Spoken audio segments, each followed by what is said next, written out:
38 คนอันนี้ก็ผู้ช่วยครับจะเกษตรนะ37 คน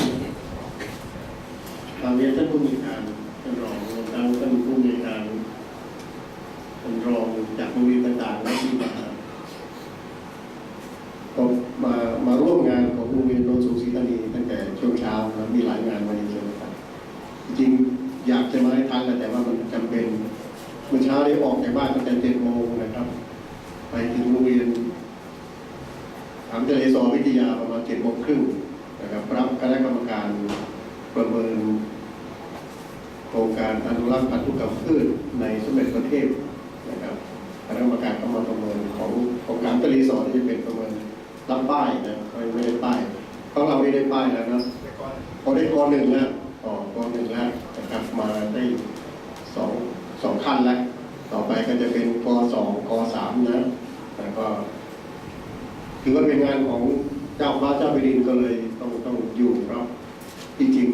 ๆตั้งใจจะมาของเราไม่ทันเท่าไหร่นะแต่ว่าเมื่อมันจำเป็นทางคณะประเมินก็จะออกมาจากตัวเมือง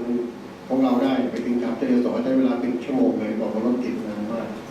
นะครับต้องเสียเวลารอคณะกรรมการแต่มาได้เห็นที่โรงเรียนได้ทำและนำครูผู้ช่วยมานำเสนอให้ฟังก็ประทับใจนะทั้ง2 คนเนี่ยจริงๆคนที่ไม่ได้นำเสนออีก35 คนก็คงจะดีเหมือนเนี่ยเนาะดีเหมือน2 คนที่ได้เป็นตัวแทนมานี่แหละนะครับคืออยากเรียนให้พวกเราทราบอย่างนี้ว่าครูเราเนี่ยต่างจากข้าราชการพลเรือนอื่นครูเราเนี่ยข้าราชการพลเรือนอื่นเนี่ยเขาทดลองปฏิบัติหน้าที่ราชการแค่6 เดือนนี่แหละเองในข้าราชการพลเรือนไม่ว่าจะเป็นทหารเป็นเกษตรเป็นเจ้าพนักงานอะไรทั้งหลายนะแค่6 เดือนก็พ้นละสั่งพ้นหรือสั่งไม่พ้นละแต่ครูเราเนี่ย2 ปีที่ว่าทดลองปฏิบัติหน้าที่ราชการเนี่ย2 ปีแต่เราเรียกตามไปจากเขาว่าประเมินความพร้อมและพัฒนาอย่างเข้มนะครับ2 ปีทีนี้แต่ละเขตพื้นที่แต่ละโรงเรียนก็ทำแตกต่างกันออกไปบางโรงเรียนก็ประเมินครบ2 ปีตั้งกรรมการรวบยอดเลยตั้งแต่ต้นนู้นพูดไปจนถึงค่อยประเมิน3 เดือนครั้ง3 เดือนครั้งอย่างนั้นปีหนึ่ง4 ครั้ง2 ปีก็8 ครั้งจริงๆต้องประเมินผอ.ต้องตั้งคณะกรรมการประเมินดูแล้วก็ไม่ลดกัน3 คนนะตั้งประเมิน3 เดือนต่อครั้งนึงทีนี้การประเมินมันก็ต้องเป็นพัฒนาการครั้งแรกอาจจะได้60 62 65 70 80 90อะไรแบบนี้ได้แบบนี้แต่บางคนที่เห็นไปเวลานำคะแนนไปโชว์เนี่ยครั้งแรกก็90 ก่อนเลยแบบนี้มันก็ขึ้นยากทีนี้มันทั้งหมดมัน8 ครั้งนะมันก็ขึ้นยากขึ้นมีพอครั้งที่18 ครั้งสุดท้าย100เลย100เลยหลายที่กรรมการก็สงสัยว่าทำไมครูผู้ช่วยของพวกเราเนี่ยเก่งทุกคนเลยคะแนนประเมิน100 คะแนนทุกคนเลย100%เนี่ยบางเขตเขาคณะกรรมการก็ไม่เชื่อเขาขอลงไปดูเองนะมันดีขนาดนั้นเลยประเมินมาเต็ม100เลยเขตเราก็มีโครงการแบบนี้แหละที่บอกให้เนี่ยที่จริงเห็นว่าโนนสูงศรีธานีก็ทำมาพอสมควรแล้วก็ทดสอบก็ไม่พอดีนะอยากจะให้ครูผู้ช่วยเนี่ยก่อนที่จะพ้นทดลองเนี่ยครูผู้ช่วยน่าจะมีนวัตกรรมหรือมีงานวิจัยอะไรสักชิ้นหนึ่งอาจจะเป็นผลงานทำสื่อก็ได้สักอันหนึ่งเช่นครูผู้ช่วยคณิตศาสตร์เนี่ยทำสื่ออะไรมาสักอย่างหนึ่งปรากฏว่าสอนแบบเดิมกับสอนแบบตัวเองใช้สื่อเนี่ยเปรียบเทียบคะแนนผลสรุปกันมันต่างกันได้ผลแล้วเขียนย่อๆสัก5 หน้า10 หน้าส่งคณะกรรมการเห็นไหมครับได้ผลแล้วได้ประโยชน์แล้วดีกว่าจะไปนั่งประเมินกันหลับหูหลับตาประเมินกันเฉยๆก็ไม่อยากเป็นแบบนั้นนะครับแล้วก็เขตที่จริงทำโครงการแล้วปีนี้น่าจะใช้เงินไม่ทันหรอกนะอาจจะเป็นปีก็ประมาณนั้นเพราะว่าจะเอาครูผู้ช่วยที่มาบรรจุอยู่ที่เขตสปม31เนี่ยถ้าจะย้อนหลังไปมันก็จะมากเกินไปเพราะว่าระยะหลังเราบรรจุครูครั้งหนึ่งทีละมากๆวันนี้ก็รายงานตัว24 คนนะครูผู้ช่วยเราบรรจุที่ส่งไปโรงเรียนต่างๆแล้ววันนี้เรียกมาเห็นได้ ก็เรียนประวัติกัน24 คนนับแล้วเนี่ยได้ประมาณ100-200 คนแล้วช่วงนี้ตั้งแต่เอาเริ่มตั้งแต่เขตคนนี้มากันแล้วกันนะใครที่บรรจุหลังอย่างเนี้ยเอามาเข้าสู่กระบวนการนี้กระบวนการนี้ก็จะมีอันแรกจะมี2 กิจกรรมใหญ่ๆด้วยกันกิจกรรมอันหนึ่งคือให้ความรู้ต้องยอมรับว่าครูผู้ช่วยเดี๋ยวนี้เรามาหลากหลายนะไม่ใช่มาจากครูอย่างเดียวบางคนไม่เรียนครูมาบางคนไม่ได้เรียนครูหรอกบางคนเรียนครู5 ปีมาบางคนเรียนครู4 ปีบางคนเรียนวิชาต่างๆแค่4 ปีบางคนมีใบประกอบวิชาชีพบางคนไม่มีใบประกอบวิชาชีพเหมือนกันแต่เนี้ยมันก็จะมาหลากหลายเราก็จะเอามาอันดับแรกเนี่ยให้ความรู้เรื่องหลักสูตรซะก่อนหลักสูตรของเราที่ใช้ในโรงเรียนเนี่ยเป็นยังไงก็จะมีวิทยากรให้หลักสูตรแล้วก็จะให้ความรู้เรื่องต่างๆเรื่องจิตวิทยาบ้างเรื่องกระบวนการในการวัดผลประมวลผลต่างๆนะอันนี้อาจจะใช้เวลาสัก2 วันหรือ3 วันเอาวิทยากรอาจจะเป็นผอ.โรงเรียนรองผอ.โรงเรียนที่มีความรู้ความสามารถแต่อันนี้เป็นกิจกรรมที่ 1กิจกรรมที่ 2เราจะให้ความสำคัญเกี่ยวกับเรื่องคุณธรรมจริยธรรมของครูผู้ช่วยอาจจะเอาไปเข้าวัดสัก2 คืนอย่างเงี้ยไปวัดไปพระท่านอบรมบ่มนิสัยนะเพราะถ้าคนมีคุณธรรมแล้วทำอะไรก็ดีเลยนะถ้าเรามีคุณธรรมก็จะเป็นคนที่ตั้งใจสอนมีความรับผิดชอบในต่างๆที่ไหนต่างๆนะครับอันนี้คือกิจกรรมที่จะทำกับครูผู้ช่วยเนี่ย2 กิจกรรมใน1 รุ่นไอ้ที่บ้านมาเนี่ยได้ทำมาแล้วแต่ตอนที่อยู่บุรีรัมย์ทำมา2-3 รุ่นพอมาเข้าค่ายคุณธรรมกับแถววัดภูแก้วเราบ้างแถวเนี่ยทางนี้แหละนะที่ขอนแก่นทำมาในรุ่น 1นะครับก็อยู่ปีเดียวทำไปรุ่นเดียวก็ย้ายก็มาอยู่กับเราเองที่มันจะทำเพราะมันเป็นประโยชน์มันก็ที่เราทำเห็นไหม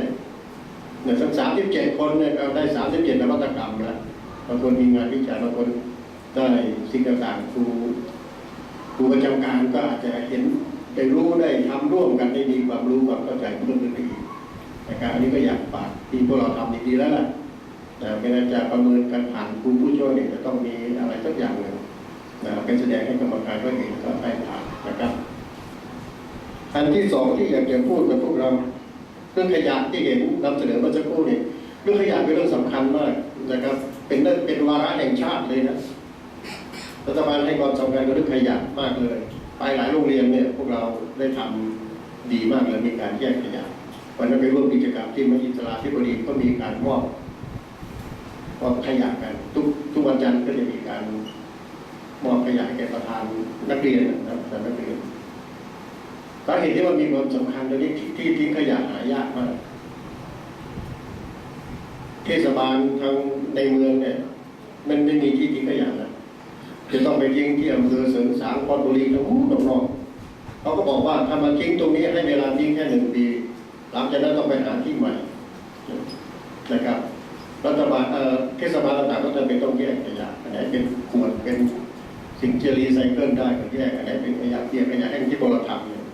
แต่เราก็จะต้องสร้างตั้งแต่เด็กเล็กๆประถมก็มาทำมาแล้วพอมาอยู่มัธยมก็ทำก็จะทำให้สิ่งต่างๆเหล่านี้มันอยู่ในจิตสำนึกนะที่เห็นแจกปิ่นโตมันใช่ไหมพอแจกปิ่นโตครูทุกคนมีปิ่นโตอยู่วันเกิดครับใส่ข้าวมาโรงเรียนเอาถุงพลาสติกออกมาเวลาไปจ่ายตลาดก็จะมีถุงผ้านะถือถุงผ้าไปบางคนไปเอาที่เกียจถือยิ้วไอ้ถุงพลาสติกมาเนี่ย20-30 ถุงเลยยิ้วมาก็จะเกิดมลพิษมลภาวะต่างๆนะครับประบาดเรื่องขยะเนี่ยนะมาป้องกันความร้อนเนี่ยไม่แต่ก่อนเราเป็นเด็กเนี่ยพอเป็นเด็กร้อนที่สุดเนี่ยประมาณ38 องศาเซนเซียสกันนั่นแหละนะแต่พอโตขึ้นเนี่ยอายุมากขึ้นเนี่ยความร้อนมันเริ่มสูงขึ้นสังเกตเดือนเมษายนตอนนี้41-42แล้วประเทศไทยเราก็อุณหภูมิเฉลี่ยวัน2 วันมาเนี่ยไปยุโรปที่เขาว่าหนาวไปคุยกับเขาบอกว่าช่วง 2-3 ปีที่แล้วมาเนี่ยไม่มีหิมะตกหรอกหนาวแล้วหนาวเฉยๆไม่มีหิมะแต่ก่อนนี้หนาวเดี๋ยวมันค่อยหมดไปนะครับอันนี้คือผลกระทบเรื่องโลกร้อนเห็นไหมครับไอ้น้ำแข็งที่อยู่ตรงขั้วโลกที่เขาถ่ายให้ดูมันไม่เคยละลายเลยมันก็ค่อยละลายลงมาเนี่ยก็อยากฝากนะโดยเฉพาะครูวิทยาศาสตร์ที่จะ สอนเด็กของเราต่อไปในเรื่องต่างๆเหล่านี้นะเรื่องขยะเป็นเรื่องสำคัญนะเรื่องโรงเรียนคุณธรรมแต่วันนั้นก็ถามที่นายกจะมาประชุมครม.สัญจรที่โคราชเนี่ยเขาอยากจะดูโรงเรียน2 โรงคือเศรษฐกิจพอเพียงโรงนึงกับโรงเรียนคุณธรรมก็เลยเลือกโรงเรียนเราเนี่ยไม่รู้ว่าเขาจะจัดโปรแกรมอะไรยังไงท่านต้องออกมาข้างนอกตอนนี้จะใช้เวลาอะไรก็อาจจะได้ไม่ได้แต่ว่าให้เตรียมการเอาไว้เดี๋ยวรอความชัดเจนในการจัดกำหนดการจัดกิจกรรมของนายกรัฐมนตรีที่จะมาโคราชเรา2 วันเนี่ย20 21ใช่ไหมแต่ไม่รู้จะเป็นเขาจะเลือกเราหรือเปล่าแต่ก็เสนอเข้าไปแล้วต้องขอมานะโรงเรียนเศรษฐกิจพอเพียงกับหนองน้ำใสที่อยู่ไกลๆเนี่ยไม่รู้ว่านายกก็จะมีเวลาที่จะไปได้ไหมนะครับนี่ก็เดี๋ยวรอฟังกำหนดการที่ชัดเจนอีกทีหนึ่งก็ดีแล้วนะที่ทำในโรงเรียนคุณธรรมนะมันเป็นเรื่องของอันนี้เป็นคุณธรรมของสปทเลยนะจริงๆเป็นคุณธรรมเราจัดมานานแล้วนะแต่เป็นโรงเรียนคุณธรรมบ้านอื่นแต่ที่ของเราเป็นนำร่องเนี่ยเป็นโรงเรียนคุณธรรมของสปทโดยเฉพาะนะครับเรื่องจุดเน้นของเขตที่อาจารย์ได้พูดให้ฟังนำเสนอเมื่อสักครู่นี้ตั้งแต่โอเด็กมาเนี่ยอยากให้ความสำคัญกับเรื่องโอเด็กจากกิจกรรมต่างๆที่จะทำให้โอเด็กเพิ่มนะทำยังไงมีสอนอะไรยังไงการนิเทศภายในก็เป็นกิจกรรมประเด็นที่เด็กไปการนิเทศเดี๋ยวกลุ่มโรงเรียนก็จะออกนิเทศโรงเรียนพอเขาบอกเขาไว้แล้วว่าพอเข้ามาโรงเรียนปั๊บเนี่ยไม่ต้องไปรับการฟ้อนรำอยู่เสียเวลา2 ชั่วโมงใกล้จะอาหารเที่ยงแล้วพอเดินนิดนึงกับเที่ยงแล้วกินข้าวกันเลยไม่ได้เข้าห้องเรียนเลยไปต่อไปก็บอกว่าไม่ต้องจัดฟ้อนรำให้กรรมการที่มาเยี่ยมดูนะตอนนี้พอลงรถปั๊บก็เข้าห้องเรียนเลยครูผู้ช่วยทั้ง37 คนเนี่ยอาจจะถูกกรรมการพบกลุ่มโรงเรียนเข้าไปดูการสอนไปดูแผนการสอนเนี่ยแผนจัดการเรียนรู้เป็นยังไงเนี่ยนะมันต้องเตรียมไปถือหนังสือเล่มเดียวเข้าไปสอนเหมือนสมัยก่อนเหมือนครูสมัยก่อนก็ได้เด็กครูสมัยก่อนไม่ต้องเขียนยากเลยมันจะทำกันแล้วแผนการสอนเรียนในวิทยาลัยครูมาเนี่ยดีอย่างดีเลยแต่พอไปสอนนักเรียนก็มันชำนาญนะมันสอนหลายปีแล้วเนี่ยเข้าไปบางคนไม่ต้องถือหนังสือเลยนะเอาไปพูดก็เนี่ยถามพอเงินตอนเป็นครูบ้านเรืองต้องถือหนังสือไม่ดีอยู่ด้วยกันบ้านเรืองสมัยบ้านเรืองแกเป็นคนครูผู้ชายโสดที่คุมสาวๆในบ้านเรืองใครจะมาเข้าใกล้ครูบ้านเรืองไม่ได้เลยนะสมัยก่อนพอไปบ้านเรืองก็ได้ครูเงินก็กีดกันแม่เข้าใกล้ครูสาวเลย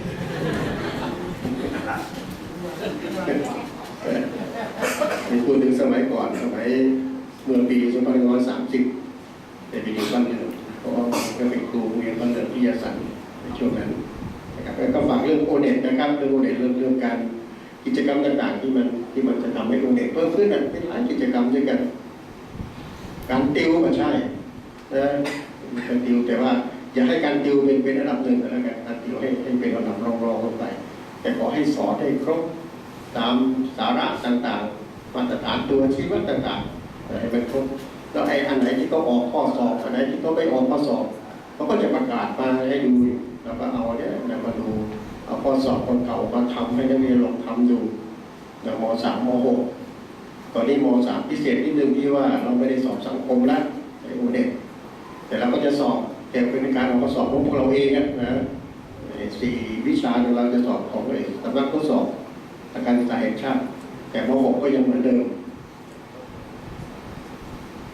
เรื่องศูนย์รมส.ก็ดีใจที่เห็นมันลดลงอย่างมากเลยนะครับที่จะให้มันปลอดนี่มันก็ยากอยู่หรอกนะครับแต่เรามีกระบวนการว่าระยะเวลาแค่นี้มันลดลงมันหมดไปหรือว่าคุณครูช่วยกันแก้ไขแก้ศูนย์รมส.นั้นอยู่ในที่เขากำหนดนะกี่วันหลังจากเปิดภาคเรียนต่อไปให้หมดไปในกี่วันถ้าทำตามกำหนดการเนี่ยนะให้มันเสร็จแต่อย่าให้มันค้างที่มันเป็นปัญหาเพราะว่ามันค้างเป็นปี2 ปี 3 ปีบางทีจบม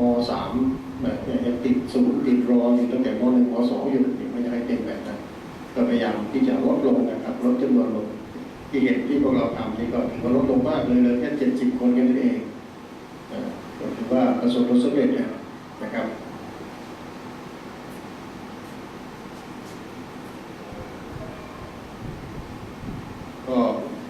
คนแล้วนะที่เห็นที่เป็นจุดเด่นก็เป็นสิ่งที่พวกเราทำก็อยากจะฝากจริงๆครูของพวกเราเวลานิเทศอย่านิเทศแต่ครูผู้ช่วยนะนิเทศครูประจำการแต่นั้นสำคัญเลยตอนนี้แต่ครูประจำการด้วยก็อยากฝากนะครับ ตอนนี้ได้2 หมวดครับเดือนนี้ผมไม่ครบ ครับก็ไม่เป็นไรทยอยไปพูดคุยกันนะครับการนิเทศที่มันได้ผลที่สุดมันคือนิเทศภายในนิเทศด้วยกันเองศึกษานิเทศจากเขตจะมานิเทศมันก็ยังไม่ได้ผลเท่าไหร่หรอกนะครับเพราะพวกเราอยู่ด้วยกันเรารู้กันแต่ที่อยู่ด้วยกันใกล้ชิดกันเนี่ยเพราะนั้นผอ.ที่อยู่เรียนที่โรงเรียนก็จะรู้นะรองผอ.นี่ยังรู้ใหญ่เลยเพราะนั้นการนิเทศด้วยทีมงานนิเทศภายในของโรงเรียนเลยจึงมีความจำเป็นมีความสำคัญนะครับนิเทศภายในจึงดีที่สุดก็อยากฝากให้พวกเราเยี่ยม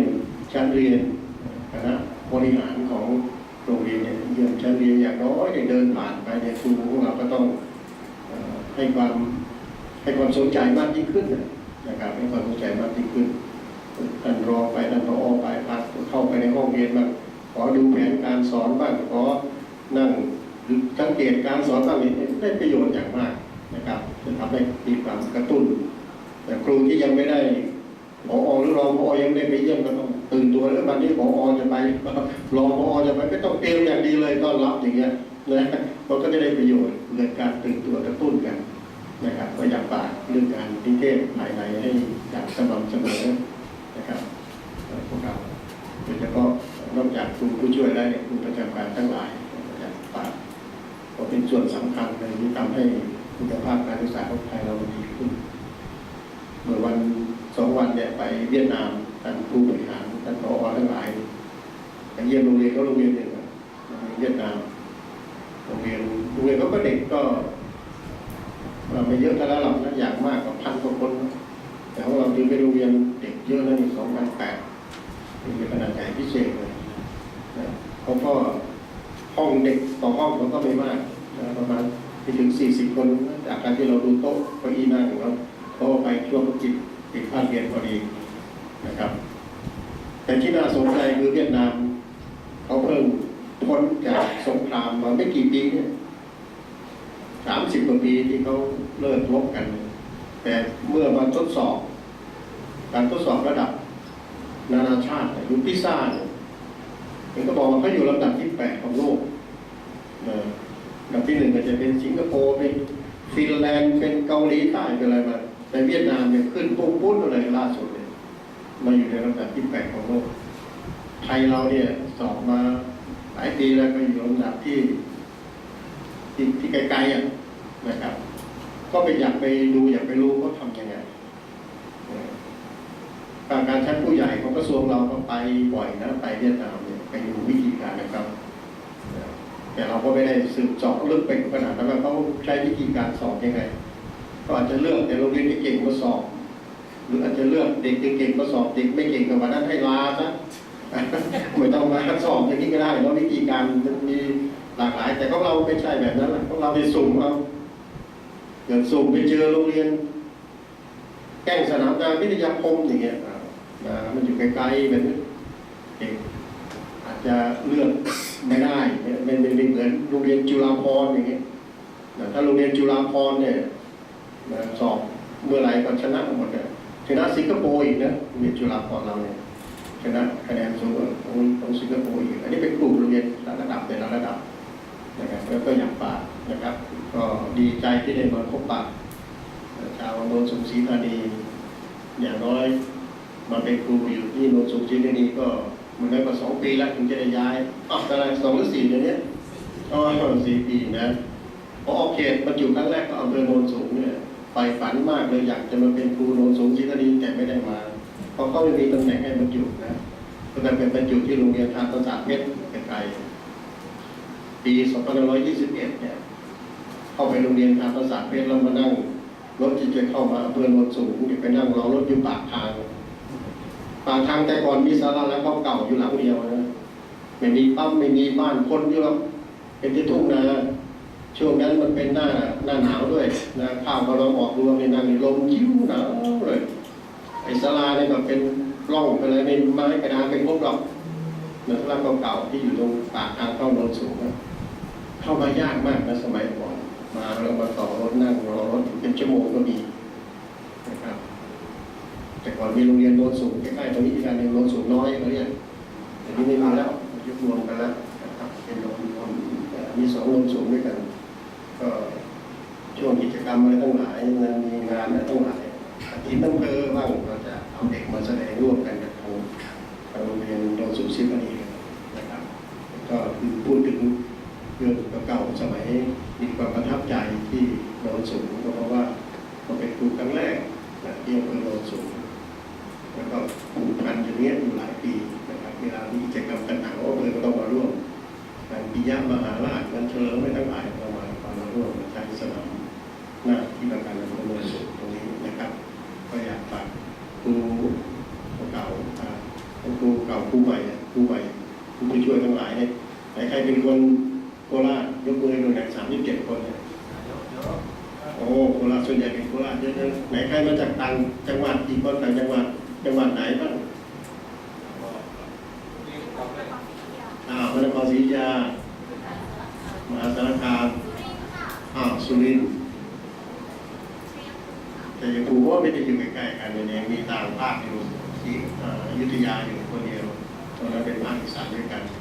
นะครับมาอยู่ตรงไหนก็รักตรงนั้นแหละเพราะเขตอยู่ที่โรงเรียนเดิมมันอยู่ข้างแรกมันไม่อยากย้ายไปไหนเลย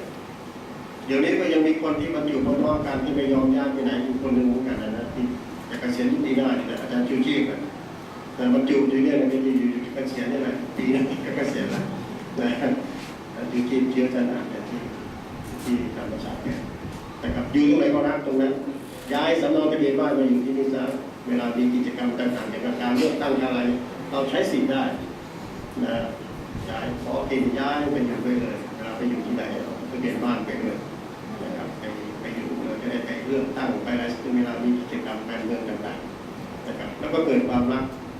บ้านพักที่อยู่ก็ให้ถือเสมือนเป็นบ้านของเราด้วยกันบำรุงดูแลรักษาบางคนอยู่บ้านหลวงปล่อยป่าละเลยนะพวกเราต้องให้ความรักเป็นเสมือนบ้านตัวเองแล้วเราจะอยู่อย่างมีความสุขนะครับคือตรงไหนก็รักตรงนั้นแหละมีคนใต้หลายคนไม่ยอมกลับบ้านมีนะคนภาคต่างๆจังหวัดต่างๆมาอยู่แล้วไม่ยอมกลับบ้านใครยังไม่แต่งงานก็มองเงินหาแต่งงานอย่างนี้จะได้เป็นคนโนสูงเป็นคนโคราชนะครับเหมือนหลายคนที่ก็ไม่อยู่เนาะนะครับก็ดีใจเห็นพวกความพร้อมเพรียงของพวกเราทั้ง37 คนคุณผู้ช่วยนะครับมีสิ่งหลายกิจกรรมต่างๆก็ทำร่วมกันทำนโยบายอะไรต่างๆที่ทางรัฐบาลและกระทรวงก็ออกมาเนี่ยก็คงจะมาถ่ายทอดให้พวกเรานะครับต่อไปเนี่ยเขาจะสุ่มถามครูเป็นรายบุคคลนะตอนนี้ก็มีอีเมลหมดแล้วแหละทุกคนเนี่ยที่ให้อีเมลไปมีอีเมลหมดแล้วบางคนอาจจะมีเบอร์โทรศัพท์ด้วยเวลามีทางสพทโทรมาถามรู้จักนโยบายนี้ไหมต้องบอกว่ารู้ก่อนไปเลยนะแต่ถามว่าเป็นไงรู้จักนโยบายเรื่องโรงเรียนคุณธรรมสพทไหมว่าโอ้หนูเพิ่งเคยได้ยินที่มันท่าตายอะไรจะเป็นกันนะของเราเป็นโรงเรียนต้นแบบด้วยนะครับอาจจะถามว่าจริงต่างๆที่ได้รับมาเพราะเก่งก็จะถ่ายทอดนะครับโรงเรียนประชุมทุกเดือนเลยโรงเรียนเวลาประชุมเราก็ได้แจ้งนโยบายต่างๆให้พวกเราได้รับทราบด้วยนะครับก็ขอบคุณนะครับท่านผู้อำนวยการรองผู้อำนวยการของโรงเรียนที่นี่รวมทั้งท่านผู้อำนวยการและรองผู้อำนวยการที่มาร่วมในงานวันนี้แล้วก็พวกเราทุกคนนะครับขอให้ตั้งหน้าตั้งตาทำงานให้ประสบผลสำเร็จแล้วก็ผ่านการทดลองจากผ่านการเรียนรู้ทั้งหลายอย่างเป็นทุกคนเป็นครูที่ดีได้ชำนาญการพิเศษเชี่ยวชาญพิเศษทุกคนนะครับ